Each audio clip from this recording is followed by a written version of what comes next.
I don't really know how to answer that question. I guess I'm kind of of the mindset that as a filmmaker, I don't want to tell you how to interact with it. I don't want to tell you how to like feel about it. So if some of you find certain characters funny or other characters repulsive, I would argue that that's based on your own experience. So I'm not like I don't like when people tell me what to do, whether it's in real life or in movies. So that's not my intention. So however you take it is up to you. It's all, it's pretty new to me, too. I'm still able to watch the movie and catch, like, weird abstractions and weird blips that, make it fresh for me. So I kind of interpret it differently all the time. Worked with a production or a crew this big before? No, this was the biggest crew and production I've done. It was about an 8-day shoot, and we had, like, a crew of about 20 people. And our budget was pretty small, but I was really lucky. I had a really good crew, and everyone was really supportive and just excited to be involved. And I'm someone, in America I had worked on commercials and other movies just as a crew person and as like a PA, an art PA, a dresser, and I've generally had really unpleasant, disheartening experiences being on other people's sets and productions because it's just really intense. So, with this shoot, I really wanted, to everyone to have a good time and be mellow and like, before the shoot, I told everyone, I don't want to see like anyone giving anyone attitude or like, this should be fun. We were really lucky to get to do this, and I think it translated to the shoot. Like everyone had a really good time, and it was mellow. So, yeah, having a good crew is pretty crucial. Yep. Yeah, I was just curious, how did you get Gary to produce it? Like, have you worked with him or? He's asking about the producer at Plexify. I'm going to sit down. I hate being on stage. I feel like kind of douchebag. Gary Hustway is the guy who runs Plexifilm, and they had approached Animal Collective about doing a tour documentary.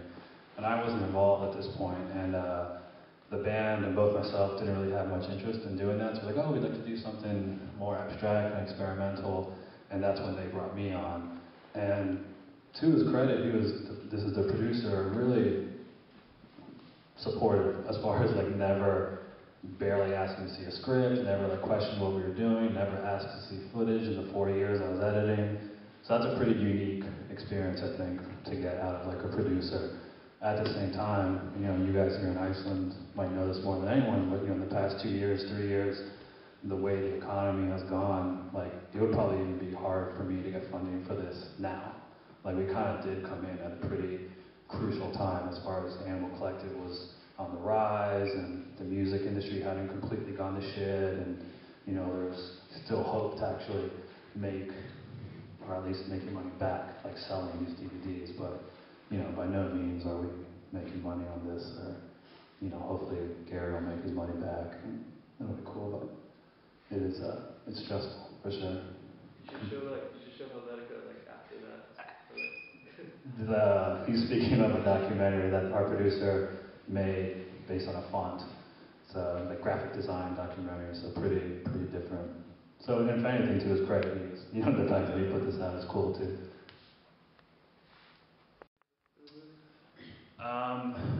Dave, who is Avitar, is the guy in the beginning in the white mask and at the end. And he's also the guy with like the white face who's like sitting in the weird like blue couch. And Josh, who's the deacon, is the vampire. Brian, who's the geologist, is the guy spinning the stuff in the waterfall, and his face also appears as like multiples in the fire in the beginning. And Noah, who's Panda Bear, is the drummer in the boulder field. But yeah, the whole scene with Dave and the white face, we had this whole elaborate scene with like kids involved, and there was a prop. And of all the things we did, like 8 fire spinners in the field, bleeding walls, fire, this, 6 kids in one room was like the hardest thing. It was a nightmare, and like it just went so bad, and like one girl threw up all over herself because she ate too many cookies, so she couldn't wear the same shirt the next day. My gaffer fell off a ladder and broke his leg. My producer had a panic attack and had to be taken away in an ambulance. One mom like accused me of being a Satanist in front of all the parents and like took her kid away and like threatened to sue me. It was a nightmare. It was like a real depressing shoot. And in the end, I just got like random footage out of it. But you know, it's in there. There's random faces of kids and stuff. But if you go to my website and click on the stills section, there's a phone call that plays that's from that angry mother who's like threatening to sue me. But I like manipulated so you can't really tell what her name is. But she's like, the clown collective, it was not appropriate for children. So there was definitely, there was a handful of stuff that just did not make it into the movie. But yeah, working with kids is, and I like kids. I think kids are great, but for some reason putting them in front of a camera, it's fucking bonkers. Yeah. Yeah. I don't take that as a compliment, but I understand the relationship. I've done 2 music videos for Animal Collective. The first one they ever had, and then kind of like a more recent one. And for those of you who are interested or want to see like the Summertime Clothes music videos, like I made with the same crew and the same costume people and everything, so it's definitely like a similar feel. I just really hate the whole like woodland little kids like aesthetic. Yeah, I just think that's like a vibe I really don't like. Like so that's why like the campfire scene was definitely like my attempt to like subvert all these like whimsical notions people have about Animal Collective. You know, I wanted to like have a campfire gone wrong and like, you know, kind of subvert the nuclear family and kill the kid. The kid was actually, there's, you know, there's a girl and a boy. In the end, I had to, you know, I had to kill one of them. The boy was the worst actor, so I chose to kill him because I knew I could get like more footage out of the girl. And this boy, I kind of feel bad for this kid, but he also kind of done me, so I don't feel that bad.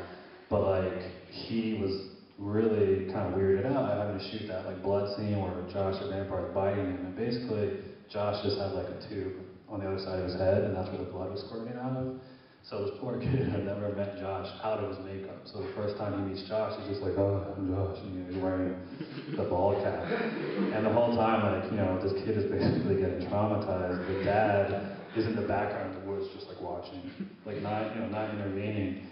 And basically, like, you know, after we only shot that shot, you know, with the kid getting bitten, like once after we yelled cut or whatever, the effects guy was like, oh yeah, it smelled like he farted, but then it never went away. Like the kid like shit his pants, like during, like while he was getting bit. So he'll probably like develop some weird fetish for like bald men later in life. Like, he's like sitting his own shit to get off or something. But yeah, he hasn't seen the movie.